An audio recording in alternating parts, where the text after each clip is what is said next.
Welcome to the Personal Tanya, day 41. Today is the third day of Shabbat. We're talking today, in today's message of the Tanya, about the theme of hide and seek when it comes to finding our inner consciousness. You see, we've learned so far in the Tanya that there's an epic battle raging within us.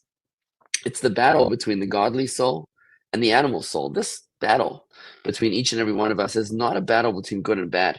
It's a battle between selfish, which is the desire of the natural soul, the animal soul, and selfless, which is the desire of the godly soul. It's self-centered versus mission-oriented. The question is, which one of those souls is more dominant? We mentioned earlier that the godly soul is a powerful love for God, but that love is hidden. And the reason the Alter Rebbe explains today why that love is hidden is because of the way that we were created. Remember, we learned in chapter 1 of Tanya that our natural souls come from a place called Klippa, which is the superficial energy of godliness. What that means on a very practical level is that we are superficial by our design. Whether we like it or not, we come from a superficial level of godliness, and therefore we are impressed by external perceptions of things. We are impressed by what we see far more than what actually is. As human beings, we're far more likely to go for the food which is tasty than to avoid that same food because it's not healthy. If it looks good, it's going to be far more compelling than its actual health rating. Because as human beings, we're impressed and far more moved by what we see than by anything else. And that's what the Alter Rebbe tells us in today's Tanya. It says that our godly soul is hidden inside of our animal soul, where what's dominant is our bodies. That's what you see. You see the body where the godly soul is, and its love, its natural love for God, is hidden under the mask of the body and the animal soul. And therefore, we're deeply impressed far more by what we see, which is the body and the natural soul, the animal soul, far more impressed by the body than we are by the godly soul. And that's the reason why the love of our godly soul is a hidden love.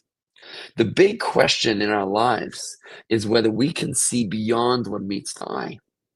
What the Alter Rebbe is going to do in the next few chapters of the Tanya is to orient us to this love and allow us to experience it even when we can't actually see it. This is an amazing expose. In fact, the very first word of the Torah is Bereshis, which means in the beginning. The word Bereshis can also be read as two words, Barashis, which means created a mask, created a veil. In the very opening word of the entire Torah, God is telling us that life is about a game of hide and seek. I am hiding the goods, and you need to be able to find the light with your heart when all your eyes can see is darkness. Now, admittedly, this hidden love is awoken from its slumber, is revealed from its state of concealment through certain existential circumstances. And those are circumstances that threaten its connection to God explicitly. So, for example, when we're facing a life or death situation and we're forced to choose between denying our connection to God explicitly or not, it's then that hidden love will come to be revealed with all of its power and all of its passion. We'll talk about that more in the next few chapters of Tanya. But barring such an explicit existential circumstance, the hidden love of the godly soul is fast asleep. And that's the reason why a Jew is capable of sinning, where he's effectively violating his life source, his connection to God without even realizing it. This is the theme that we'll be developing over the next few chapters. The big question is, if this love is hidden, then what role does it actually serve? That is the theme of tomorrow's chapter of Tanya.